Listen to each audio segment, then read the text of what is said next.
District bar association कसूर के election में उम्मीदवार बराए सदर फहद अकरम एडवोकेट के एजाज़ में MGL के ग्रुप मुस्तफ़ाबाद की तरफ से शानदार तकरीब का अहतमाम। तकरीब का आगाज़ तलावत कलाम पाक और नात रसूल मकबूल सल्लल्लाहु अलैहि वसल्लम से किया गया। तकरीब में साबका सदर district bar association Kasur Chaudhry Sharif Zahid, MGL group के सदर Adeel Sarwar Chauhan, advocate chairman Mushtaq Tahir advocate और दीगर वकला की बड़ी तादाद ने शिरकत की। उम्मीदवार बराए सदर डिस्ट्रिक्ट बार एसोसिएशन कसूर फहद अकरम एडवोकेट ने इज़हार ख्याल करते हुए कहा कि हमायत का ऐलान करने वाले वकला का शुक्रिया अदा करता हूँ। मैंने बतौर जनरल सेक्रेटरी भी वकला की खिदमत की है और बतौर सदर इसी खिदमत के सिलसिले को जारी रखना चाहता हूँ। मेरी पहली तरजीह यंग वकला की फलाह बहबूद होगी। मुस्तफ़ाबाद में वकला के 3 ग्रुपों ने मेरी हमायत का ऐलान कर दिया है। वकला ग्रुपों की हमायत मेरी जीत की वादा निशानी है। मैं MGL के तमाम दोस्तों का, खुसूसी तौर पे कैबिनेट का और उनके तमाम मेंबर्स का इंतहाई मशकूर हूँ कि आपने मेरे पे और जो मेरे साथ फिनांस सेक्रेटरी हैं हम पे बहुत बड़ा एहसान किया। मेरा घर है मुस्तफ़ाबाद, आप सब दोस्त जानते हैं।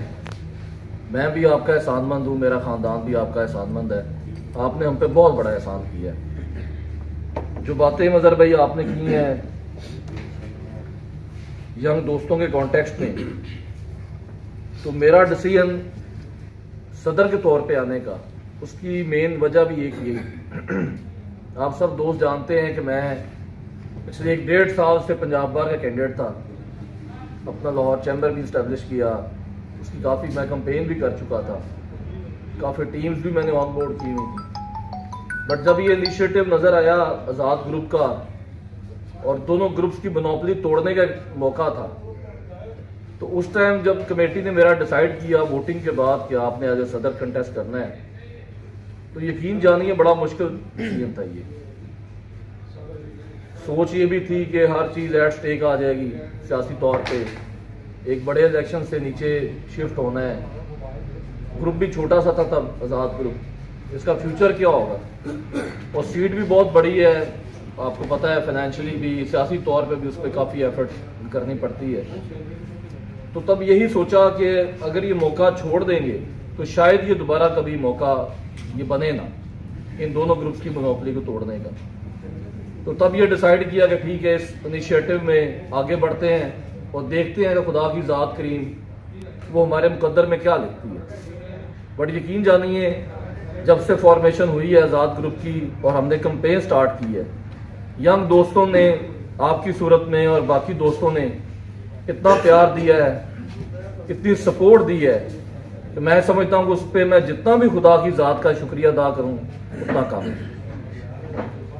खास तौर पे मेरे साथ बैठे हुए हैं चौधरी शरीफ ज़ाहद साहब बैठे हुए हैं, ये इत्तेहाद ग्रुप के बहुत बड़ों में से शुमार होते हैं।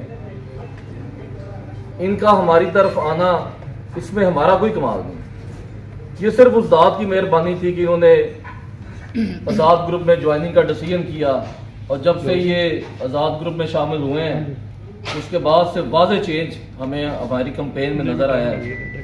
इंशाल्लाह खुदा ने मौका दिया, जब इनका टाइम आएगा तो इनको इससे डबल करके वापस किया जाएगा।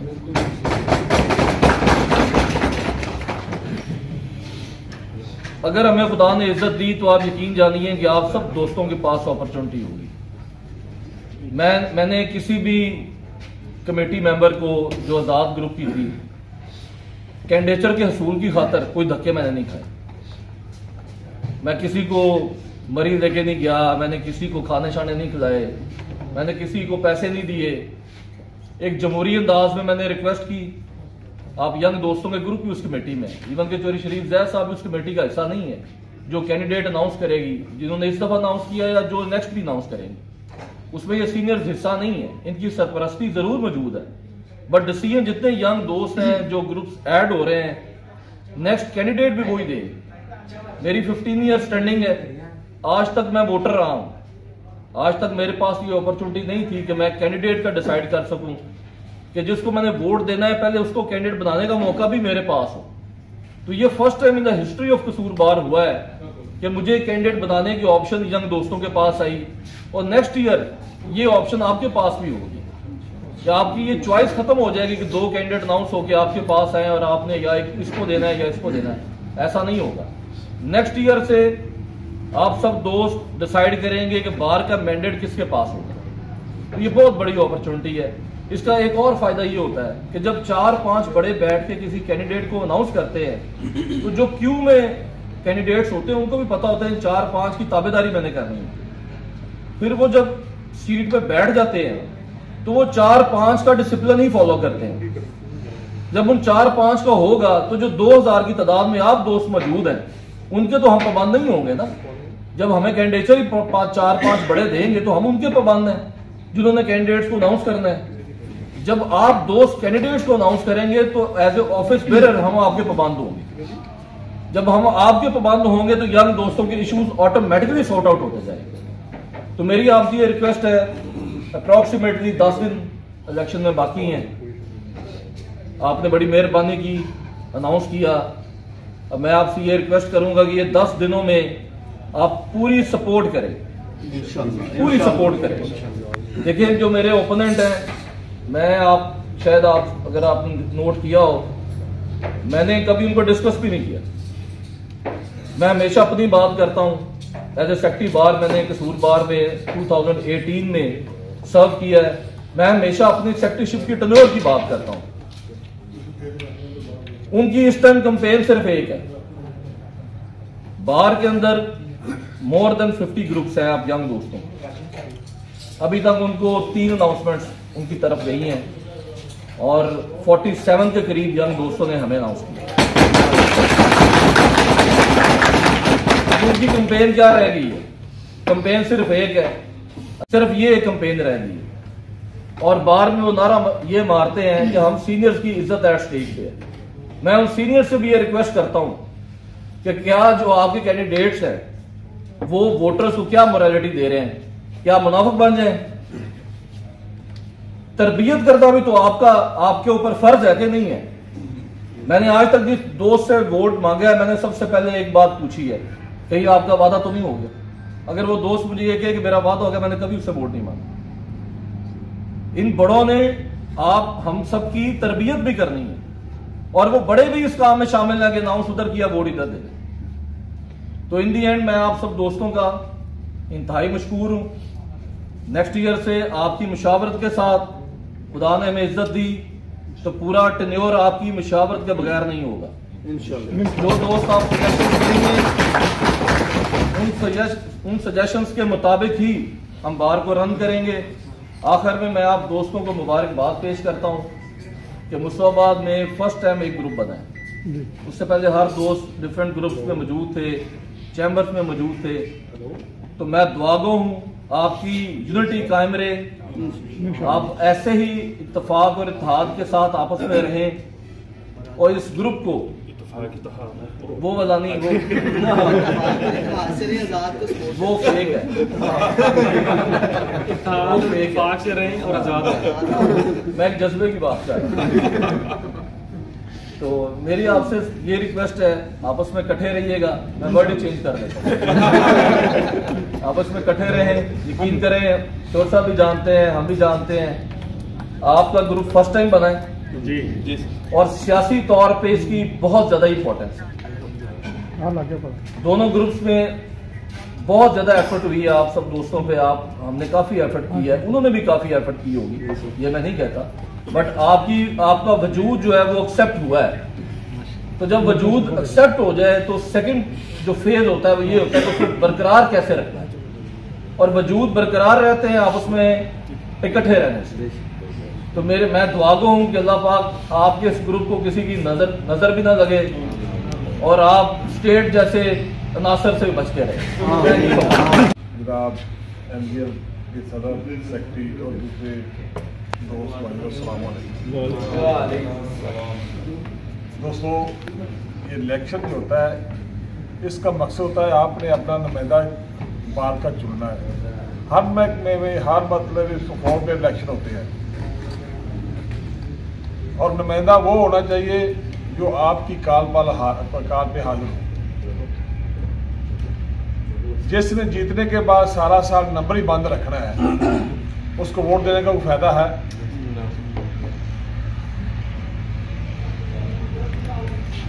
मेरे कैंडिडेट जो फहद अकरम साहब हैं, ये भी सेक्रेटरी रहे और दूसरे जो इनके अमोरेट हैं वो भी सेक्रेटरी रहे। और आपने बार में सुना होगा, उस वक्त जो दोस्त थे उन्होंने देखा भी होगा, उसने पूरा साल अपना नंबर ही नहीं ऊपर किया, सेक्रेटरीशिप की है। और जो सदर सेक्रेटरी जीत जाता है वो पूरी बार का सदर सेक्रेटरी होता है, वो ग्रुपों का नहीं होता। मैं भी अपने भाइयों की मदद से फहद अकरम साहब, मैं 11 और 12 में मुसलसल 2 दफ़ा प्रेसिडेंट रहा हूँ। मेरे दौर में जो मेंबर थे उनसे पूछ लें, और आज भी मैं आपको पूरे यकीन के साथ कहता हूँ कभी नंबर बंद नहीं किया। अगर आपका कभी फहद के साथ राब्ता नहीं होता, हम बतौर मेंबर आज़ाद ग्रुप हमारा नंबर पे कॉल करें, हम बुलाएं आप हमको, आप इंशाअल्लाह ताला जहां आप बुलाएंगे वहां पहुंचेंगे।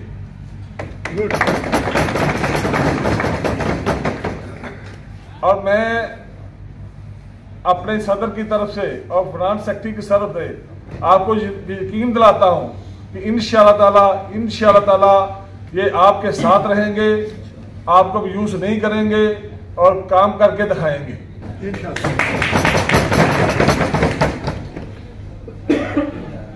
और मैं आपसे ये एक और बतौर आपके भाई आपको दावत देता हूं कि आप बाज़ाब्ता आज़ाद ग्रुप में मेंबर बने। एक आदमी जो है, जो भी आप सिलेक्ट करेंगे उसको एक कोर कमेटी का वो मेंबर बने और कोर कमेटी में आए, हर फैसले में शामिल होगा वो, और जो भी मीटिंग होगी साल में उसमें बुलाया जाएगा उसको। ये आपकी मर्जी, आपने किसको देना है, किसी को भी आप नामजद कर सकते हैं।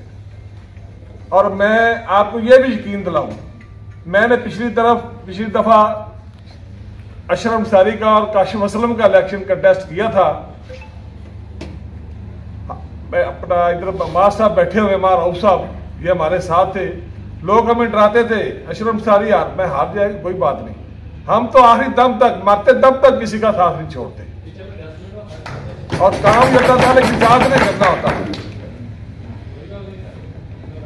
मैं अपने भाइयों से ये गुजारिश करूंगा कि जो आपके ये मुस्तफाबाद के नहीं, इस बार में जो भी आपके दोस्त भाई हैं उनसे रिक्वेस्ट करके इनको वोट डलवाएं और कामयाब करवाएं। और इंशाअल्लाह ताला आपको काम नजर आएगा, आपको इनकी मेहनत नजर आएगी। और ये नहीं होगा कि ये डीपीओ नहीं मानता, डीसी नहीं बात सुनता, ये नहीं होता। और मैं भी 2 दफा सदर रहा हूं, मैं आज भी बड़े यकीन से कहता हूं कि मेरे दौर में 90% काम हुए हैं लोगों के। इसी तरह मलिक रियाज साहब मेंबर रहे हैं, उन्होंने भी काम किया है। मिर्जा नसीम साहब वो भी काम किया, उन्होंने भी काम किया। और ये दूसरे जो ग्रुप हैं ये छत पे चढ़ा देते हैं, फिर सीढ़ी पे नीचे से खींच लेते हैं अपनी मदद। आपने अल्लाह ताला ने आपकी जिंदगी रखी थी, आपने बचना है। लेकिन इनमें इनकी माने की कोई शक नहीं है। मां राव साहब बैठे हैं, ये बताएं पूरे इत्तेहाद ग्रुप ने अशरफ अंसारी के किसने वोट मांगे थे? कोई वोट नहीं मांगता। तो मैं आप भाइयों से गुजारिश करूंगा कि मेहनत करें। 15 दिन अभी बाकी हैं, इन 15 दिनों में मेहनत करें। मेहनत करके जो आपके दोस्त बेली कसूरबार में हैं उनको भी रिक्वेस्ट करें, फहद अकरम इसमें आज़ाद ग्रुप को वोट दें, खासतौर पर हमारे सदर को वोट दें, फाइनेंस सेक्रेटरी को वोट दें जो आपने अनाउंस किया है, ताकि इंशाअल्लाह ताला आपकी इज्जत रहे, हमारी भी इज्जत रहे। शुक्रिया। मैं इस वक्त मुस्तफा ललियानी निजी होटल में मौजूद हूँ, जहाँ पर कसूर डिस्ट्रिक्ट बार के जो सालाना इलेक्शन है 2024 के हवाले से जो तकरीबात का जो सिलसिला जारी है। मेरे साथ आज़ाद ग्रुप के सदर के उम्मीदवार फहद अकरम साहब मेरे साथ मौजूद है। इनसे बात करते हैं कि अस्सलाम वालेकुम सर, ये बताइएगा कि जो आप बार एसोसिएशन का इलेक्शन लड़ रहे हैं, बार में जो मसाइल हैं वकला के, जो ख़ास तौर पर जो नई आने वाली जो नए वकीला हज़रात हैं उनके लिए क्या आप पैकेज का ऐलान कर रहे हैं? क्या कामयाबी के बाद क्या ऐलान करेंगे? इसमें गुजारिश ये है कि एक तो मैं इंतहाई मशकूर हूँ जो मुस्तफाबाद के जो दोस्त हैं जिन्होंने आज मुझे अनाउंस किया है, और ख़ास तौर पे ये जो मुझे तोहफ़ा इन्होंने पेश किया है नंबरदार साहब ने, ये फूलों की सूरत में, तो मैं इंतहाई मशकूर इन सब दोस्तों का। और दूसरी बात ये है कि जो हमारा जो आज़ाद ग्रुप की फॉर्मेशन है उसका फोकस ही यंग दोस्त है। हमारी बार की टोटल जो स्ट्रेंथ है वो 2300 के करीब है अप्रॉक्सीमेटली। उन 2300 में से 2000 के करीब जो हमारे मेंबर्स हैं वो यंग दोस्त हैं जिनकी स्टैंडिंग 10 साल से नीचे नीचे है। तो हमारी तो फॉर्मेशन ही यंग दोस्तों की खातर जो है वो हुई है, और इसमें यंग दोस्तों के जितने इश्यूज़ हैं, जो फाइनेंशियल इश्यूज़ हैं, जो उनकी जो ट्रेनिंग का इशू है, उसके बाद उनके जो प्रोफेशनल मामलात हैं, उन सब को हम टेकअप करेंगे, उनको हम सॉर्ट आउट करेंगे इंशाल्लाह ताला, और इन दोस्तों की मशावरत के साथ जो है हम बार को हम रन करेंगे। मुस्तफाबाद मेरा अपना घर है, मेरा नानका है मुस्तफाबाद। तो यहाँ से मैंने पहले भी 2 बाद में जो ग्रुप्स हैं वो उनकी फॉर्मेशन इस किस्म की है कि यहाँ पे इस टाइम 3 ग्रुप बन चुके हैं। उनमें एक जो ग्रुप है उनका नाम है रियल एसेट ग्रुप के नाम से बना है, वो भी मुस्तफाबाद का है, उन्होंने भी मुझे अनाउंस किया हुआ है।